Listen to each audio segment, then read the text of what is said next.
Hello friends, তো দেখো আমি এখানে রেডি হচ্ছি মাসি বাড়ি যাবো বলে। ভাইয়ের জন্মদিন, আর আমি না গেলে তো হবে না, মাসি আমার জন্মদিনে আসবে না। আর আমি মুখে মাস্ক পরে নিয়েছি, কারণ রোদের মধ্যে মুখটা প্রচণ্ড কালো হয়ে গেছে, আর মুখে কী সব ব্র্যাশ ম্যাশ কী সব বেরিয়ে গেছে, আর মুখে যাতে ধুলোবালি না যায় তার জন্য আমি মাস্ক পরেছি। আর এইদিকে আমার ব্যাগের সব জিনিসপত্র নিয়ে নিয়েছি। আমার লোকের বাড়ি গেলে আমার কিছু জুতো মুতো পরতে অসুবিধা হয়, বড় বড় জুতো তো কেমন একটা লাগে। আর দেখো আমি পায়ে হিল জুতো পরেছি, আর আমি এখানে নেল পালিশ শুকাচ্ছি। আমার নেল পালিশ পরার কথা একটুও মনে ছিল না, আর নেল পালিশ না পরলে ভালোও লাগে না। আর আমি এদিকে হাঁটছি দেখো স্টাইল করে। আমার পা যদি একবার মচকে যায়, আমার পা ভেঙে ঘুরে যাবে। আমি স্টাইল করছি। আমার উঁচু জুতো পরার খুব শখ ছিল, আমার পাটা যদি একবার মচকে যায় তা আমার শখ বেরিয়ে যাবে। আর এখানে দেখো আমি গান করছি। বাবা বেরোতে লেট করছিল বলে আমার আর ভালো লাগছিল, তাই আমি নাচ করছি। আর এদিকে বাবা বেরিয়ে গেছে, আর আমি এখন গাড়িতে উঠবো, উঠে নিয়ে পেট্রোল পাম্পে যাব, কারণ গাড়িতে তো তেল নেই। আর এখানে পেট্রোল পাম্পে আমি চলে এসেছি, তো একটু পরে আমরা বেরোবো, কারণ গাড়ির খাদ্যই তো হচ্ছে তেল। আর এখানে আমরা বসে বসে আছি, দেখো কিভাবে বসে আছি আমি। ভাইয়ের তো টুপি কিনতে গেছে ওই জন্মদিনের। আর এখানে দেখো আমি হাই রোডে উঠে পড়েছি, কি সুন্দর লাগছে, হাওয়া দিচ্ছে চারিপাশে।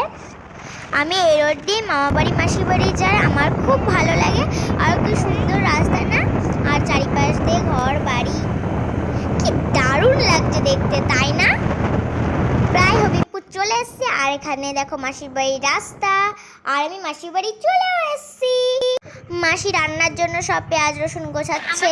ভাঙড়ি ছাতা দিয়েছে, এই দেখো সেলিব্রিটি ভাঙা ছাতাই নাও, চলো চলো। আরে এই যে ক্যামেরাম্যান দামি ছাতা নেছে, নতুন ছাতা দে, নিয়ে নি না, নিয়ে নি ছাতা পাল্টে পাল্টে।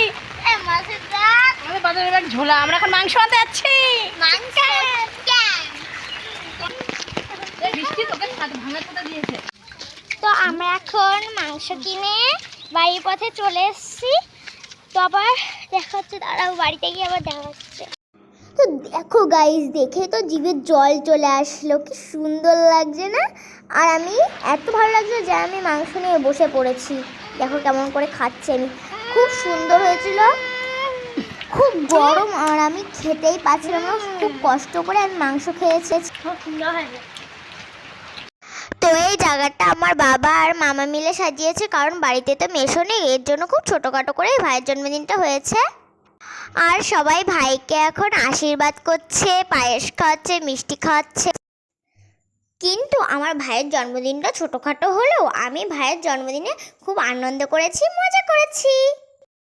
আমি খেতে বসে পড়েছি। আর যদি ভিডিওটি ভালো লাগে লাইক কমেন্ট শেয়ার এবং সাবস্ক্রাইব করে দিও।